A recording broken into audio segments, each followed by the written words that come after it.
Hey, I'm Miss Pellegrino, How you doing? I'm Mr. Martinez. and we're here to talk to you a little bit more about the 13 colonies and what exactly this join or die image you're seeing here means. First thing that we wanted to do was go back a second and talk about the 13 colonies and how they started, and just to point out some of the regions that you saw in the first week worksheet. Okay, so if you recall, the first week we had three regions. We had New England, our middle colonies, and our southern colonies. And within those regions, we have different colonies that have different separate economies. So, for example, in New England, you had colonies like Massachusetts, Rhode Island, New Hampshire. Okay, in the middle, you have colonies such as New York, New Jersey, and Pennsylvania. And in the South, you have colonies such as the Carolinas and Georgia. Okay. This map here, students will know that I'm an excellent. This is an actual representation of the East Coast of the United States, as you can see. Drawn to scale. You can use this to travel. No, in all seriousness, the point of drawing it like this is to understand, to get you to understand these three regions, what makes it a region, okay? The New England being this top piece, the middle, okay, and the southern. I know some of our football fans might hear New England and think a certain thing. We're going to talk about how that became New England, okay? But this is essentially what we're talking about, this region here, and this being the ocean where they come across. And again, this imagery is very important when we continue to talk about things like the triangle trade. So, to kind of give you a sense of how these regions came about very quickly, these are British colonies. Okay, these are areas that the British colonized, subjected the natives to labor, colonized, and then continued on with their economy, eventually utilizing slavery. So these are all, when we reference the colonial regions and the colonies, those are the British colonies.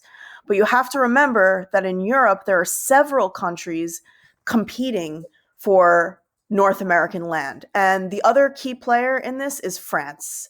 France is also in this area in North America trying to find their way and get colonies themselves.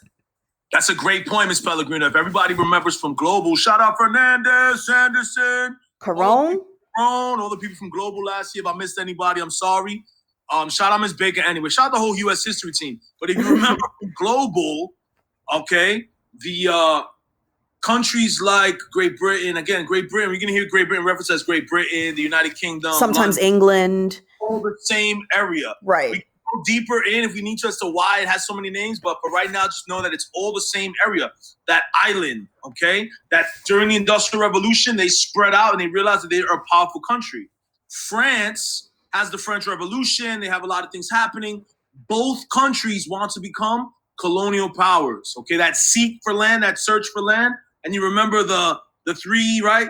Gold, God, and glory. Remember those pieces because that's going to continue to motivate people, okay? So both these countries have sent people to this new world. We'll talk about that as well during live hours if you want. But this new world to colonize the land. Okay, so now picture it. We're here. We have all of these different colonies, and each of these colonies is very unique. Okay, they're not, one wouldn't say, oh, I'm a New Englander. Oh, I'm a middle colonialer. It's not like that. If you lived in New York, you're a New Yorker. Okay, if you're Pennsylvania, you're Pennsylvanian. Okay, remember, we're not up to the point of them being states yet. They're just trying to find their way, and they have like these individual personalities that they each kind of represent, and they don't really communicate much with one another. They have their own little economy, their own caste systems per se, and they don't communicate as much as they would if they were united. And the reasons why, one of the reasons why we can really talk about why they're not communicating the same way, why? It's the 1600s. Communication takes a lot. They don't have this. Day, right? I'm making a video with Miss Pellegrino. Miss Pellegrino's in her house. I'm in my house. And instantly we're communicating. That does not exist at this time. Okay, communication between the colonies and the quote-unquote old country would take anywhere from 3 to 6 months by boat. Imagine you had to text your mom and it took 3 to 6 months to get a response. Can I go out? 3 to 6 months later, you can go out, right? So that's something important to think about. The other piece, and it's something we were talking about earlier when we were talking about this video, is the colonies.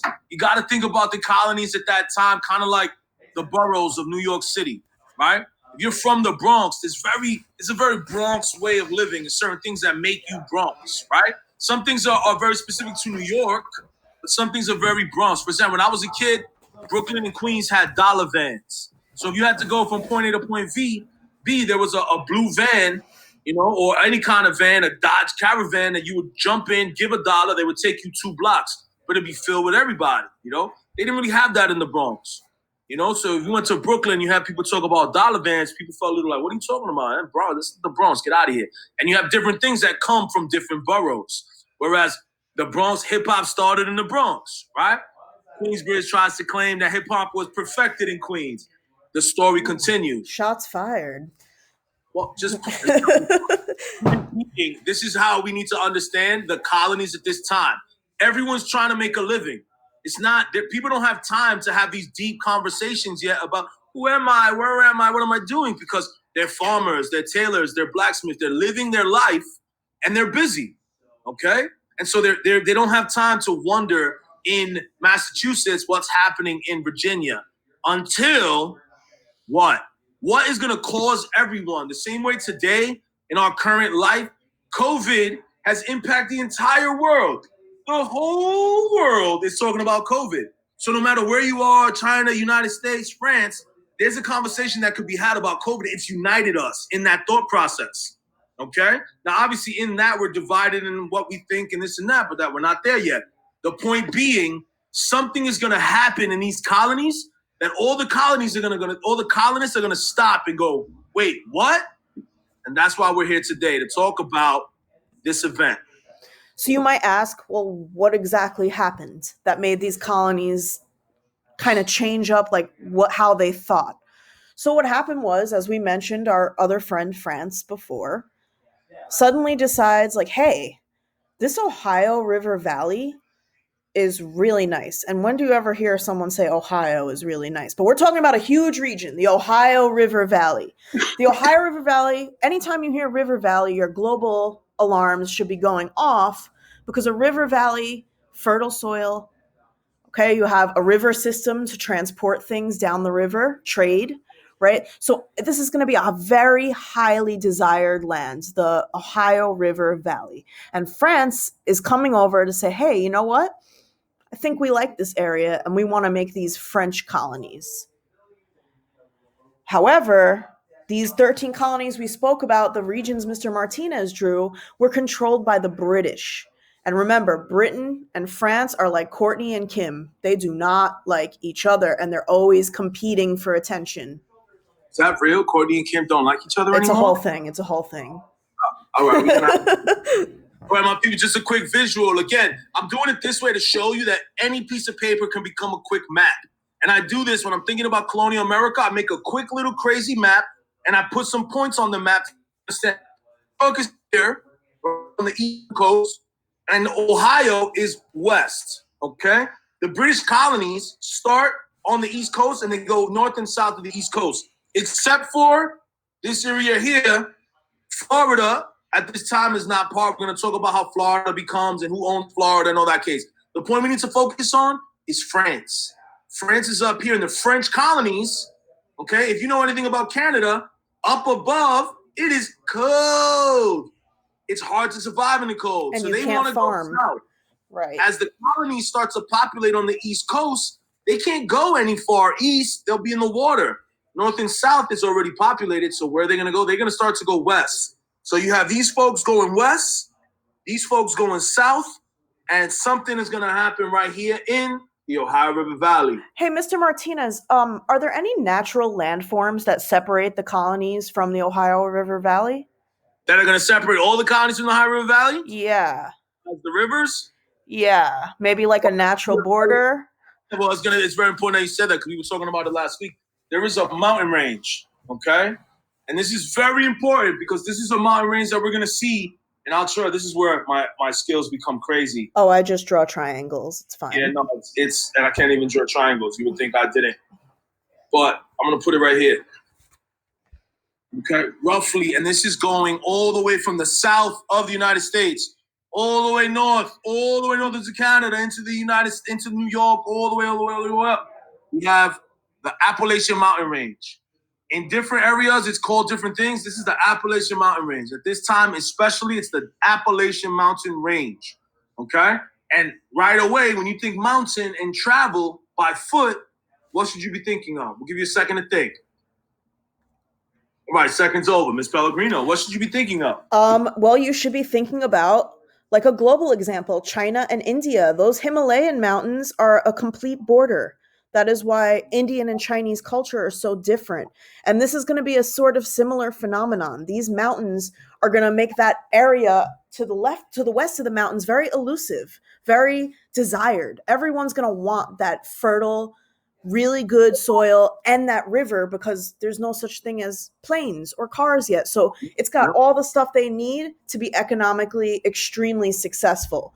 The problem is the colonies are still being controlled by Britain. And remember what we said, Britain and France, they don't get along. So now what? The other piece to think about, my peoples, is if you think petty just started this year or last year or whenever you discovered it, you're wrong.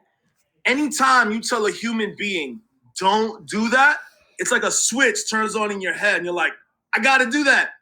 Don't talk to this person. Don't press the red button. Don't go outside.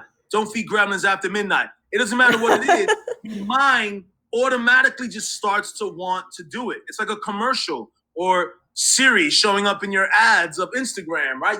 You think about an igloo, and then now you see a commercial to travel to Alaska and see the igloos, right? It's all part of that. Colonists are told not to go there, to beware what's west. That's where they want to go. All right. The same with France. The French colonists want to explore. They want to see what else is out there. Because again, they're chasing, right, either God, glory, or gold, which really, you think about it, if you go on your Instagram feed right now and you think about what people are doing and what they're posting, yeah, there's a lot of religious posts, okay? A lot of for the clout, glory, or I want to make money, give me money. That's a good example. It hasn't changed. These things haven't changed in our human mind. We do a lot for our religion. And I'm not pressing any religion. I'm saying religion in general. If you are Christian and you have a lot of sites that you're connected to Christianity, that's going to pop up on your feed. It's a motivator, right? You're Jewish, right? Regardless of what that may be. If you're after money and everybody you follow is about money, money, money, that's what's going to pop up. That's what's motivating people as they're moving westward and moving throughout the United States, this time, throughout this area at this time. Again, the United States doesn't exist, which is very, it's going to seem a little frustrating. Why are we talking about this then? This is the origin of the United States. Exactly. As colonies of Britain, they're going to start to rise up to become the United States of America. So these colonists are kind of just there, existing, making money, feeding their family. And Britain and France start to kind of go at it. And France is saying, hey, we're going to come stake this land. It's ours now. Britain is not going to stand for that. Britain already has a sizable portion of Eastern North America, and they obviously want more. Who stops when they only want a certain small amount? They're going to want more. So how is Britain going to fight France on a continent that's not theirs? How are they going to do that? How are they going to do that? How are you going to sell your goods, or how are you going to get someone to do something for you? So they're going to make the colonists fight. And remember, there's one other group of people that often gets forgotten in United States history that's also going to have to get involved in this, and that's the Native Americans. So now we're poised for a battle for land starring colonists that didn't sign up for this but have to do it because they're under British rule, and French colonists and Native Americans. So you may hear the term French and Indian War. It's a little bit of a confusing title, but just know that most Native American tribes actually did side with the French, because they were a little less destructive to their culture, if that makes sense. They had offered more to the Native Americans, and it was more of a working relationship than a subjugation as opposed to England. So There's now, great go ahead, sorry. But it's a good time to jump in, especially as we think back to the worksheet from week one. One of the questions in the summative prompt was, how do we ensure that all voices are heard throughout history? Okay, American history is a great example of this. Ms. Pellegrino and I could sit and make a whole other video of throughout our career, particularly my career. I've been doing this a long time, where Native American, the role has gotten smaller and smaller and smaller and smaller in the textbooks. And it's a shame because when we look at Roanoke, 1508, or we look at the Massachusetts Bay Colony and Virginia in the 1600s, okay? We're looking at people who could not survive without the help of Native Americans. Whether they were in the northern colonies, the middle colonies, the southern colonies, the Native Americans showed them how to farm in the new land, how to live in the new land, how to fish in the new land, and how to do all these things that England, remember England in all its glory, it was hard for them to take help from the natives at first. They wanted to conquer them, okay? Right. The French had a different relationship, and this is how we see. So again, I wrote it down here. The French and Indian War is not a battle between France and India. It's not a battle between France and Indians. It's a battle between France and their Indian allies, okay, versus the British colonies, okay? That's not to say they weren't natives on the British side helping, okay? But again, like Ms. Pellegrino pointed out earlier, France has a stronger relationship, right, and develop a relationship of trade that's a little more respectful. We see this present to this day. There's still a strong Native community in Canada today that's honored in a different way than it is in the United States. We'll continue to talk about that as well. Something to think about as we move forward. How do we make sure these voices are heard? Okay? Right.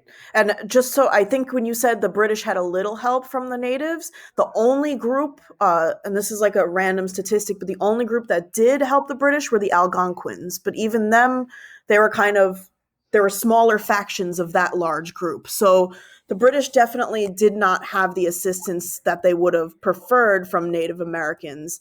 So you have these, now we're going to start to see these political figures that come sprouting up in our lesson. So the first figure we're going to mention is Benjamin Franklin. And he's a pretty interesting guy. He's one of my favorites for sure.